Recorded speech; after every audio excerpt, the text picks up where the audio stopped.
ये कहानी त्रिया चरित्र के बारे में है, जिसे सुनकर आप अपने जीवन में कभी धोखा नहीं खाएंगे। बहुत समय पहले की बात है। एक राज्य में एक राजा था। उसका एक बेटा था जो दिखने में बहुत सुंदर था। राजकुमार की उम्र 14 साल थी जब उसकी शादी हुई। राजा बूढ़ा हो गया था, इसलिए उसने राजकुमार को राजा बनाने का फैसला किया। राजकुमार की पहले ही 7 शादियां हो चुकी थी। राजा बनने के बाद भी राजकुमार हर दिन पढ़ाई के लिए गुरुकुल जाता था। एक दिन जब राजकुमार गुरुकुल जा रहा था तो उसे रास्ते में एक पनिहारिन मिली। पनिहारिन बहुत सुंदर थी। उसने राजकुमार से पूछा, हे राजा, आप रोज कहां जाते हैं? राजकुमार ने कहा, मैं रोज विद्या सीखने अपने गुरु के पास जाता हूं। पनिहारिन ने कहा, यह तो अच्छी बात है, लेकिन क्या आपने त्रिया चरित्र पढ़ा है? राजकुमार ने कहा कि उसने ये कभी नहीं पढ़ा। तब पनिहारिन ने उससे कहा कि वो त्रिया चरित्र जरूर पढ़े और अपने गुरु से इसके बारे में पूछे। राजकुमार ने कहा कि वो आज ही जाकर अपने गुरु से पूछेगा। पनिहारिन की बात सुनकर राजकुमार गुस्से में अपने गुरु के पास गया। उसकी आंखें लाल थी। उसने गुरु से पूछा, गुरुदेव, आपने मुझे त्रिया चरित्र क्यों नहीं पढ़ाया? आपने ये बात मुझसे क्यों छिपाई? गुरु ने कहा, बेटा, तुम त्रिया चरित्र नहीं पढ़ पाओगे क्योंकि इसे पढ़ना खतरे से खाली नहीं होता है और इसमें तुम्हारी जान भी जा सकती है। राजकुमार ने कहा, गुरुदेव, आप इसकी चिंता न करें, मैं खुद इस राज्य का राजा हूं। राजकुमार की जिद सुनकर गुरु मान गए और उसे त्रिया चरित्र पढ़ाने लगे। राजकुमार को त्रिया चरित्र पढ़ते पढ़ते 1 साल लग गया। 1 साल बाद गुरु ने कहा, बेटा, अब तुम्हारी पढ़ाई पूरी हो चुकी है। अब तुम घर जा सकते हो और आज से अपने राज्य को चला सकते हो। अब तुम्हें यहां आने की कोई जरूरत नहीं है। जैसे ही राजकुमार जाने वाला था, गुरु ने उसे रोक लिया और कहा, बेटा, मैं तुम्हें एक ऐसा यंत्र देता हूं। जब तुम इसे अपने कानों में लगाओगे तो कोई भी तुम्हें पहचान नहीं पाएगा और तुम उसे पहचान लोगे। राजकुमार ने वो यंत्र ले लिया।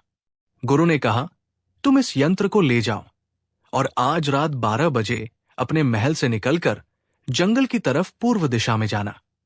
जब तुम पूर्व दिशा में जाओ तो ये यंत्र अपने कानों में लगा लेना और वहीं खड़ा हो जाना। राजकुमार मान गया। राजकुमार महल की ओर चला गया। रात के 12 बजे जब उसकी 7 पत्नियां सो गई तो राजकुमार यंत्र लेकर महल से जंगल की तरफ निकल पड़ा। वो जंगल में पूर्व दिशा की ओर गया और अपने कानों में यंत्र लगाकर खड़ा हो गया। उसने देखा कि वही पनिहारिन जिसने उससे पहले बात की थी, एक थाली में खाना लेकर जंगल को जा रही थी। थोड़ी दूरी पर एक संत अपनी कुटिया में रहते थे। पनिहारिन उस संत के पास खाना लेकर जा रही थी। राजकुमार ने देखा कि ये वही पनिहारिन है जिसने उससे त्रिया चरित्र पढ़ने को कहा था, लेकिन पनिहारिन राजकुमार को नहीं पहचान पाई क्योंकि राजकुमार के कानों में यंत्र लगा हुआ था। राजकुमार ने सोचा कि चलो उसके पीछे चलते हैं और देखते हैं कि ये आधी रात को भोजन लेकर संत की कुटिया की तरफ क्यों जा रही है। राजकुमार भी उसके पीछे छुपकर चलने लगा। पनिहारिन उस बाबा की कुटिया में पहुंच गई। उस बाबा के पास जादू की पोटली थी और वो बाबा जादूगर था। राजकुमार छुपकर देख रहा था। बाबा ने पनिहारिन से कहा, अरे पनिहारिन, पहले मुझे ये बता कि आज आने में इतनी देर कैसे हो गई? पनिहारिन ने हाथ जोड़कर कहा, महात्मा जी, मेरा विवाह हो चुका है और मेरे पति मुझे ले जाने के लिए आए हैं। वे हमें कल ले जाएंगे, इसलिए मुझे उन्हें सुलाने में थोड़ी देर लग गई और यहां आने में भी देर हो गई।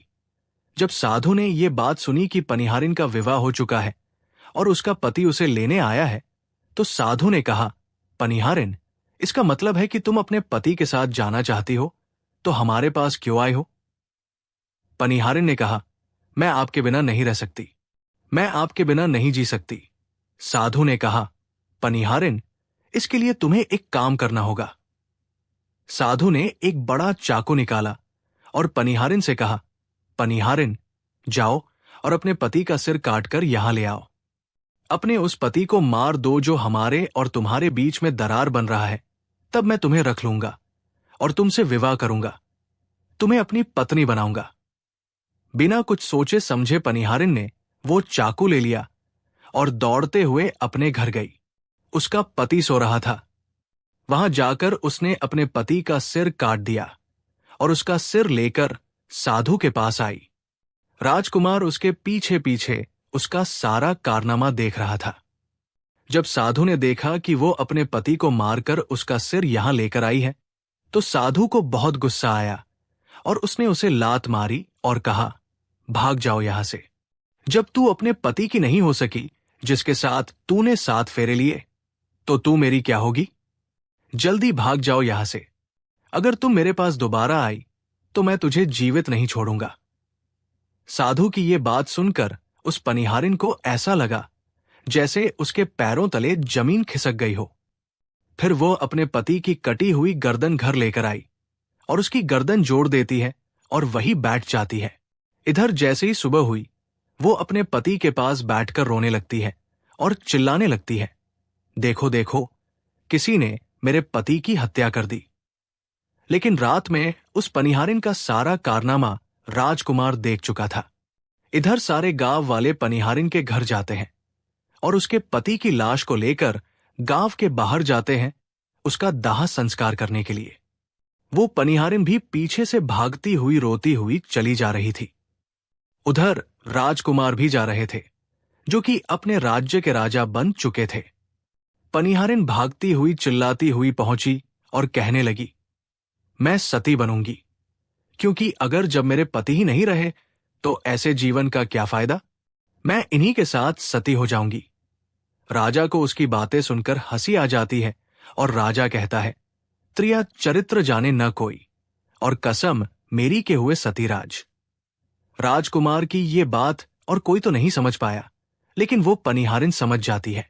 वो कहती है, राजा साहब, आप हमारे ऊपर ये बात कह रहे हैं, लेकिन चलिए कोई बात नहीं, मैं सती हो जाऊंगी। लेकिन पनिहारिन जाते जाते कहती है, मैं तुम्हें एक बात बताती हूं। राजकुमार पूछता है, क्या बताओ? पनिहारिन कहती है, राजा साहब, आप जब चटाई पर बैठें तो चटाई को झाड़कर बैठना। राजा कहता है, ये पनिहारिन क्या कह रही है? मैं तो राजा हूं, मुझे चटाई पर बैठने की क्या जरूरत है?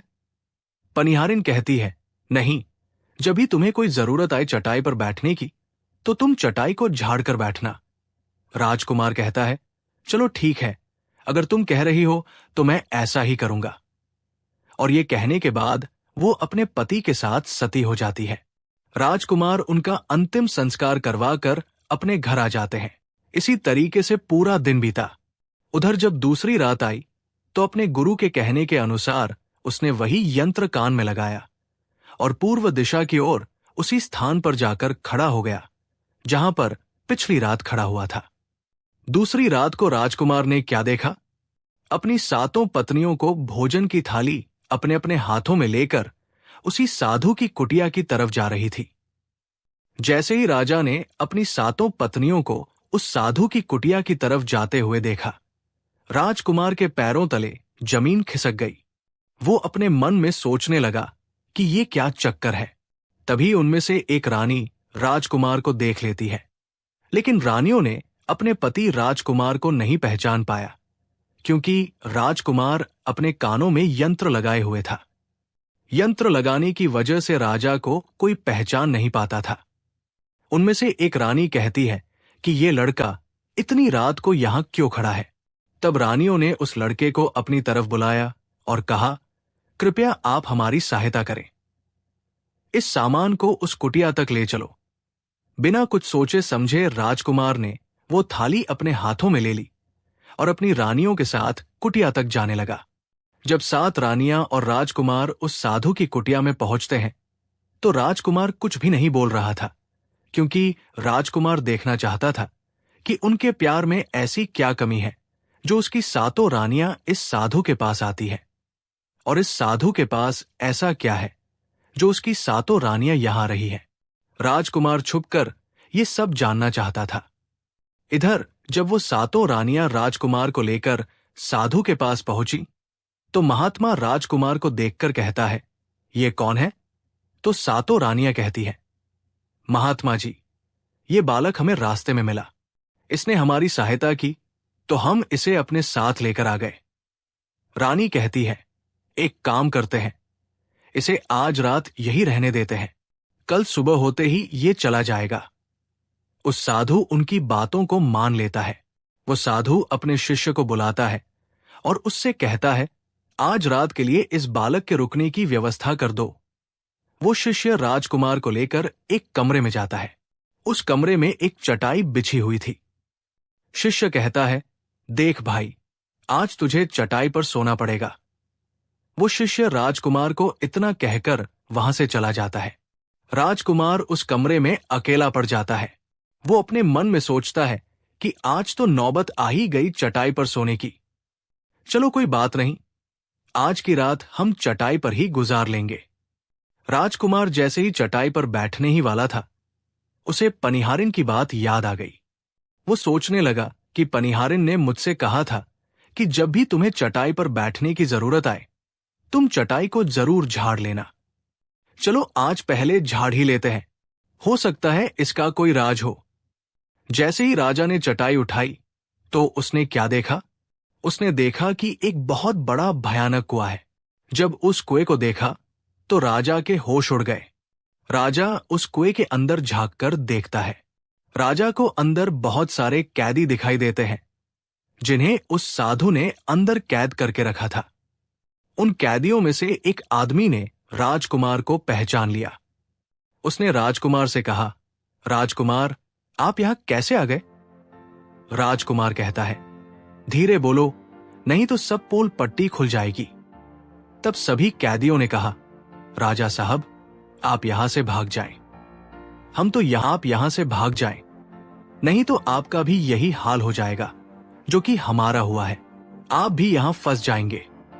आपको भी पकड़कर ये साधु इसी में डाल देगा। आप जितना जल्दी हो सके यहां से भाग जाएं।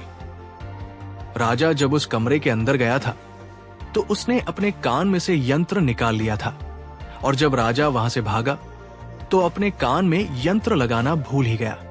राजकुमार को भागते हुए उन रानियों ने और साधु ने देख लिया था। रानियों ने जब राजा को भागते हुए देखा तो रानी कहती है, ये तो हमारे पति हैं। वो महात्मा से कहती है, महात्मा जी, अब तो हमारी सारी पोल पट्टी खुल जाएगी। ये तो हमारे पति हैं और वो भागे जा रहे हैं। उन्होंने हमें यहां देख लिया है, अब हमारा क्या होगा? और साधु कहता है, तुम यहां क्या देख रही हो? जल्दी जाओ और अपने पति को पकड़ कर लाना। तो रानियां राजकुमार को पकड़ने के लिए दौड़ी दौड़ी जाती हैं। लेकिन वो राजकुमार जो राजा था, इतना तेज था कि वो अपने महल जा पहुंचा। घबराई रानियों के तो होश उड़ गए।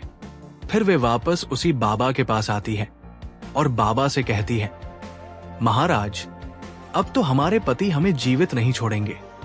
हम जैसे ही घर जाएंगे वो हमारी जान ले लेंगे। महात्मा, आप हमें बचा लीजिए, इसका कोई उपाय कीजिए। तब जाकर वो साधु रानियों को एक जादुई कील देता है और कहता है कि जब तुम जाओ तो अपने पति को बहला फुसलाकर उसके माथे में ये जादुई कील घुसा देना। ये तुम्हारे पति को ढेर बना देगा और साथ मिलकर उसे मार देना। बस कहानी खत्म हो जाएगा। वे सातों रानियां साधु की बात मान लेती हैं और जादुई कील लेकर महल आती है। वे 7 रानियां आपस में विचार करती हैं कि राजा सबसे ज्यादा प्रेम सबसे छोटी वाली रानी को करते हैं, तो वे रानियां मिलकर जादू वाला कील छोटी रानी को दे देती है और कहती है, ये लो, तुम्हारा काम है। तुम किसी भी तरह राजकुमार के सर में ये कील गाड़ देना। तो छोटी वाली रानी कहती है, ठीक है, और छोटी वाली रानी कील ले लेती है। जब राजा ने उन 7 रानियों को आते हुए देखा तो क्रोध में कहा, पहले तुम यही रुको। पहले मुझे ये बताओ कि हमारे राज में और मुझ में ऐसी क्या कमी है कि तुम आधी रात को उस साधु के पास जाते हो? इसका क्या कारण है? 7 रानियां हाथ जोड़कर कहती हैं, महाराज, हमें माफ कर दीजिए। हमें लगता है कि उस साधु बाबा ने हम पर कोई जादू टोना कर दिया था, इसीलिए हमसे ऐसी गलती हो गई। आगे से ऐसी गलती हमसे कभी नहीं होगी। छोटी रानी की ऐसी बातें सुनकर राजा उनकी बातों को मान लेता है, क्योंकि वो राजा छोटी रानी से बहुत प्रेम करता था। राजा भी सोचने लगता है कि शायद उस बाबा ने ही इन पर कोई जादू टोना किया होगा, और अपनी सातों पत्नियों को माफ कर देता है और कहता है, ठीक है, तुम अपने कमरे में चली जाओ। सबसे छोटी रानी, जिसे राजकुमार बहुत प्रेम करता था, वो राजकुमार को खाना खिलाती है और राजकुमार को सुला देती है। जब वो राजा सो गया तो वे रानियां भी वही आ जाती है। सबसे छोटी रानी जो थी, वो जादुई कील निकालती है और राजा के माथे में घुसा देती है। राजा पूरी तेजी से उठा, लेकिन इतने समय में वो ढेर बन चुका था। अब उस राजा में इतनी शक्ति नहीं थी कि उन सातों रानियों से मुकाबला कर सके। वे सातों रानियां उस राजा को पकड़ने लगी। राजा फिर भी हिम्मत नहीं हारी और अपने महल की खिड़की से कूदकर राजा भागते भागते अपने गुरु के पास पहुंच गया और कहने लगा, गुरुजी, मुझे माफ कीजिए, मेरी जान बचाइए, नहीं तो मैं मर जाऊंगा। गुरु कहते हैं, बेटा, मैंने तुमसे कहा था कि तुम त्रिया चरित्र मत सीखो, इसमें जान भी जा सकती है। देखा इसका नतीजा। राजकुमार कहता है, गुरुदेव, मुझे माफ कर दो और जल्दी मेरी जान बचाओ, नहीं तो मैं मारा जाऊंगा। मेरी पत्नी ने मेरे सर में जादुई कील ठोकी है, जिसकी वजह से मैं ढेर बन चुका हूं। गुरु ने जब ध्यान से देखा तो कहा कि ये वही कील है जो साधु ने दिया है। मैं तुम्हें अब नहीं बचा सकता। राजकुमार कहता है, नहीं गुरुदेव, ऐसा मत कहिए, मैं आपका शिष्य हूं, आपका कर्तव्य है मेरी जान बचाना। तो गुरु कहते हैं, बेटा, मैं तुम्हें बचा तो नहीं सकता, लेकिन एक उपाय है। राजकुमार पूछता है, क्या उपाय है? तब अपने शिष्य की ऐसी बात सुनकर गुरु कहते हैं कि हम तुम्हें तोता बना देंगे, और जब हम तुम्हें तोता बना देंगे तो तुम सुखवती जाकर रहना, क्योंकि सुखवती पर जादू नहीं चलता है, और तुम्हें जब बहुत प्रेम करने वाली स्त्री मिलेगी तो तुम फिर से राजकुमार बन जाओगे। राजकुमार कहता है, ठीक है गुरुदेव, आप हमें तोता बना दीजिए। तो वो गुरुदेव उसे तोता बना देते हैं, और वो तोता बनने के बाद वहां से उड़ा और सुखवती जहां तोता रहते थे वहीं जाकर रहने लगा। सातों रानियां उस राजकुमार को खोज रही थी। जब राजकुमार नहीं मिला तो फिर से उस बाबा के पास जाती है और कहती है, बाबा जी, वो रात को राजा भाग चुका है, आप अपनी पोटली निकालिए और देखें कि वो कहाँ है। तो वो महात्मा अपना पोटली खोलता है और देखने लगता है कि वह राजकुमार अभी तक तोता बनकर राजा के घर में रह रहा है। वो साधु ये बात रानियों को बताता है तो रानियां कहती है, स्वामी, अब क्या करें? वो साधु कहता है कि अब तुम अपने राजमहल में जाओ और जाकर घोषणा कर दो कि जो भी तोता पकड़ करके लाएगा, हम उसे 5 सोने के सिक्के देंगे। उस राज्य के जितने भी बहेलिया थे, वो तोता पकड़ने के लिए चारों तरफ घूमने लगते हैं, और जो भी तोता पकड़ते वो रानी के पास जाते और 5 सोने के सिक्के ले लेते थे और वहां से चले जाते, और वे 7 रानियां उस तोते को मार देती थी। ऐसे ही धीरे धीरे बहुत समय निकल गया, और वो राजकुमार जो तोता बनकर जहां गया था, वहां सारे तोतों को बहुत अच्छी अच्छी बातें करता था, उन्हें बहुत ज्ञान की बातें बताता था। तो सारे तोतों को लगा कि ये तोता तो बहुत समझदार है, ये तोता तो बहुत अच्छी अच्छी बातें करता है, इसे हम अपना राजा बना लेते हैं। और सभी तोता मिलकर उसे राजा बना लेते हैं। राजकुमार सभी तोतों का राजा बन जाता है और वही छुपकर रहने लगता है। एक बहेलिया तोता पकड़ते करते सुखवती के उस पेड़ के पास पहुंच जाता है, जहां पर वो राजकुमार तोता बनकर छुप कर रहता था। जब उस बहेलिया ने इतने सारे तोते को देखा तो अपने मन में सोचा कि अगर हम इतने सारे तोते पकड़कर रानी के पास ले जाएंगे तो हमें बहुत सारी सोने के सिक्के मिल जाएंगे। लेकिन वो बहेलिया सोचता है कि मैं इतने सारे तोते पकड़कर कैसे ले जाऊं। फिर अगली सुबह सारे तोते दाना चुगने के लिए उड़ जाते हैं।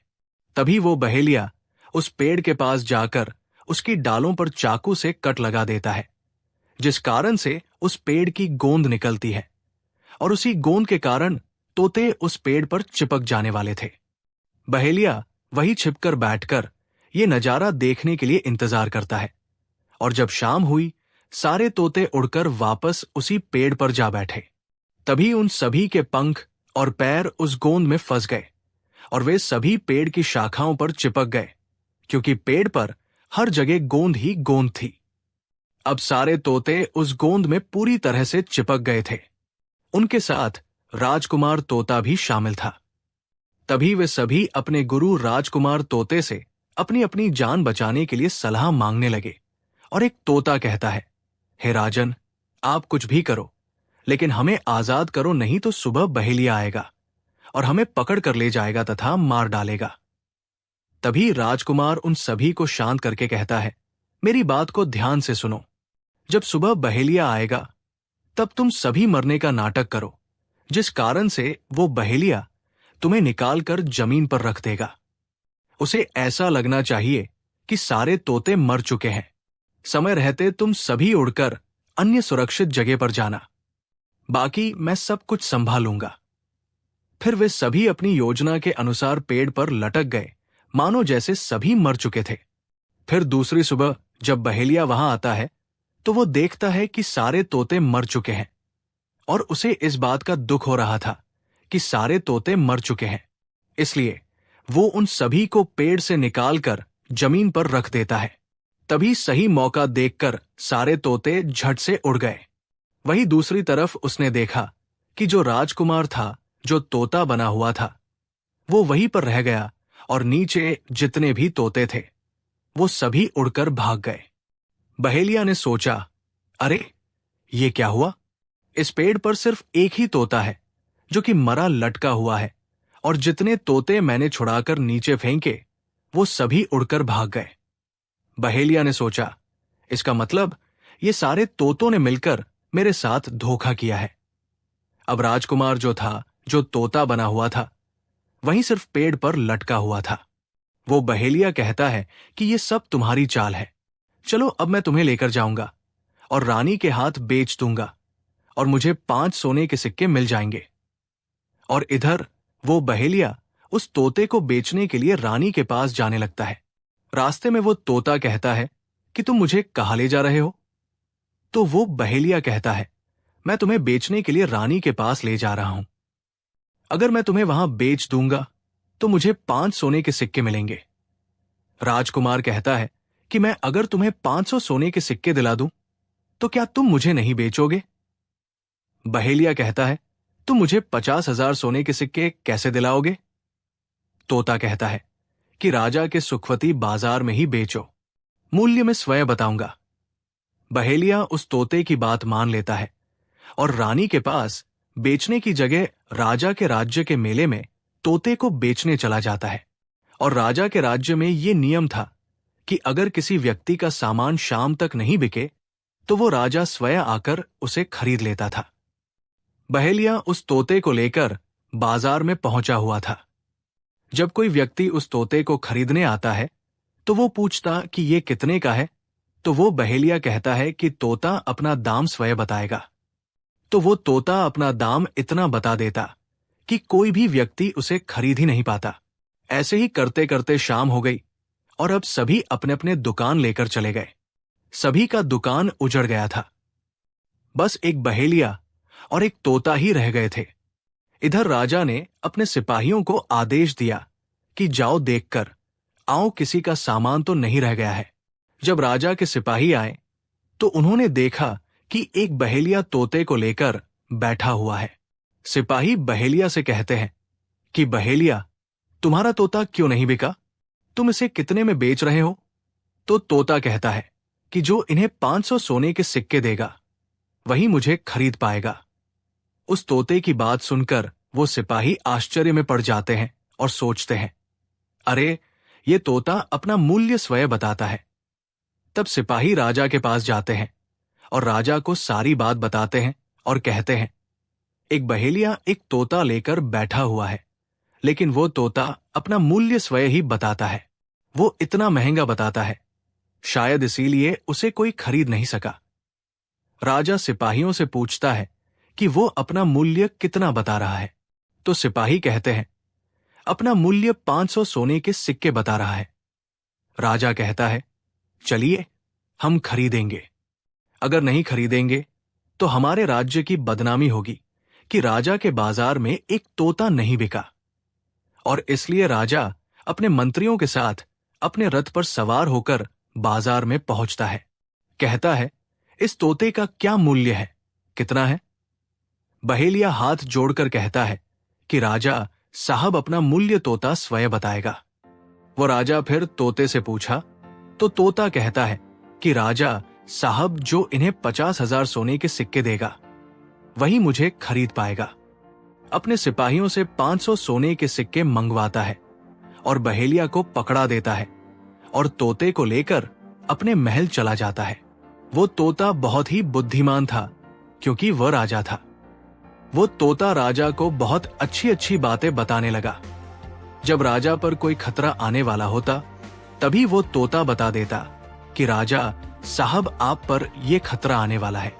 और इसी तरह सब उस तोते से बहुत अधिक प्रेम करने लगते हैं। जब ये बात तोता लेकर आए हैं, जो कि बोलता भी है और बहुत अच्छी अच्छी बातें बताता है, तो रानियां राजा से कहती हैं, उस तोते को मेरे पास भिजवा दीजिए। हम भी उस तोते को देखना चाहते हैं, हम उस तोते से बातें करना चाहते हैं। राजा अपने मंत्रियों से कहकर वो तोता रानियों के पास भिजवा देता है।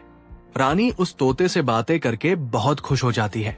रानी भी तोते से बहुत प्रेम करने लगती है और कहती है कि वाह रे तोता, इसीलिए तुझे राजा साहिब ने 50,000 सोने के सिक्के देकर खरीदा है। राजा की एक पुत्री थी जो कि बड़ी सुंदर थी। रानी अपनी पुत्री से कहती है कि आज से तुम ही इस तोते का ध्यान रखो और कल तुम इसे अच्छे से धोकर नहला देना। वो राजकुमारी भी उस तोते से बहुत प्रेम करती है। जैसे ही सुबह हुई, राजकुमारी उस तोते को लेकर नहलाने जाती है। राजकुमारी तोते को नहला रही थी तो उसने देखा कि तोते के सिर पर कील जैसा कुछ लगा हुआ है। राजकुमारी उसको निकाल देती है। राजकुमारी जैसे ही कील को निकालती है, वो तोता पहले वाला एक सुंदर सा राजकुमार बन जाता है। उसे देखकर राजकुमारी घबरा जाती है। राजकुमार कहता है कि तुम घबराओ नहीं, ये कील वापस से मेरे सर में लगा दो तो मैं फिर से तोता बन जाऊंगा और इसके बारे में मैं तुम्हें रात में बताऊंगा। तुरंत ही वह राजकुमारी वो कील राजकुमार के सर में लगा देती है और वो वापस से तोता बन जाता है। रात को राजकुमारी तोते को लेकर अपने कमरे में जाती है और उसके सर से कील निकाल देती है और वो तोता फिर से राजकुमार बन जाता है। राजकुमार अपनी सारी कहानी उस राजकुमारी को बताता है और कहता है, माफ करना, ये कहानी तुम किसी को नहीं बताना, नहीं तो मेरी जान चली जाएगी। राजकुमारी इसके बारे में अपनी माता और पिता को भी नहीं बताती है। दिन भर वो तोता रहता है और रात को राजकुमारी उस तोते को अपने कमरे में ले जाती और उसके माथे से कील निकाल देती और वह राजकुमार बन जाता है। और रात में वो दोनों साथ में ही रहते हैं और ऐसे ही धीरे धीरे समय निकलता गया।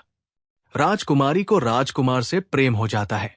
इधर क्या हुआ, जो राजकुमार की पत्नियां थी वो बहुत सारे तोते मरवा देती है, लेकिन जो राजकुमार तोता बना हुआ था वो उन्हें नहीं मिलता है और वे उसी साधु के पास जाती है और कहती है कि हे महात्मा, हमारे पति तो अभी तक हमें नहीं मिले, हम अब क्या करें, उन्हें कैसे मारें? वो साधु फिर से अपनी पोटली खोलता है और देखता है कि वह राजकुमार अभी तक तोता बन के राजा के घर में रह रहा है। वो साधु रानियों से कहता है कि तुम एक काम करो कि तुम नृत्य कला सीख लो। हम सभी मिलकर उस राजा के घर नृत्य कला करने जाएंगे और जब राजा हम पर खुश हो जाएगा और हमें कुछ मांगने को कहेगा तो हम उस तोते को ही मांग लेंगे और फिर आसानी से उसे मार देंगे। धीरे धीरे समय बीता। साधु तबला बजाना और रानी पूरी तरह से नृत्य कला सीख चुकी थी। अब साधु को लगा कि हम सफलता प्राप्त कर सकते हैं और उस तोते को उस राजा से मांग सकते हैं। साधु का भेष बदल करके उन सातों रानियों को नृत्य कला वाली स्त्री बनकर के राजा के दरबार में पहुंच गई। राजा उस साधु से पूछता है कि आप लोग कौन हैं यहां क्यों आए हैं? तब साधु कहता है कि हम सब नृत्य कला वाले हैं। आपके महल में हम नृत्य कला दिखाना चाहते हैं। राजा को भी गाने और बजाने का बहुत शौक था। वो मान जाते हैं। उधर वो साधु अपना गाना बजाना चालू करता है। जब उनकी गाने बजाने की आवाज तोते के कानों में पहुंची तो तोता समझ गया कि वो साधु उसकी 7 रानियों को लेकर भेष बदलकर यहां पर आ गया है। अब उसकी जान नहीं बचेगी।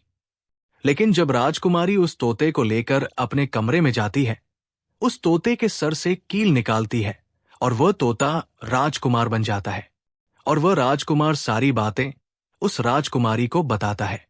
कहता है कि देखो, जो ये गाने बजाने वाले आए हैं, ये वही साधु है। ये गाने बजाने से राजा को खुश कर देगा और बदले में मुझे मांग लेगा और ले जाकर मुझे मार देगा। राजकुमार कहता है कि सुनो राजकुमारी, जब राजा आदेश दे कि तोते को लेकर आओ तो तुम मुझे मत देना। जब राजा खुद ही मुझे लेने आए तब भी तुम मुझे मत देना। कहना कि तोता को नहीं दूंगी। और जब राजा न माने, राजा तुमसे जिद करें और मुझे मांगे, तब तुम गुस्से में आकर के पिंजरे को फेंक देना। उसके बाद मैं अपने बचने का रास्ता हम स्वयं ही ढूंढ लेंगे। राजकुमारी कहती है कि ठीक है। और वहां गाना बजाना हुआ तो राजा खुश होकर उन्हें कहते हैं कि मांगो, क्या मांगना चाहते हो? वो साधु कहता है कि जो आपके पास तोता है, जो आप कुछ दिनों पहले ही खरीदे हैं, वो तोता आप मुझे दे दो। राजा कहता है ठीक है। राजा अपने मंत्री को आदेश देता है कि जाओ उस तोते को लेकर आओ। मंत्री राजकुमारी के पास पहुंचता है और कहता है कि ये तोता मुझे दीजिए। राजकुमारी कहती है नहीं दूंगी। मंत्री कहता है कि देखिए, आप जिद मत कीजिए। राजकुमारी कहती है कि तुम जाओ और मेरे पिताजी को यहां भेजो, वही आकर इसे ले जाएंगे। मंत्री राजा को जाकर सारी बात बताता है। राजा स्वयं आता है उस तोते को लेने के लिए। वो राजा जाकर कहता है कि बेटी, ये तोता मुझे दे दो। ये नृत्य कला वाले को देना है जो यहां गाना बजाना किए हैं, ये उन्हें देना है। तो राजकुमारी कहती है कि पिताजी, ये तोता मैं नहीं दूंगी।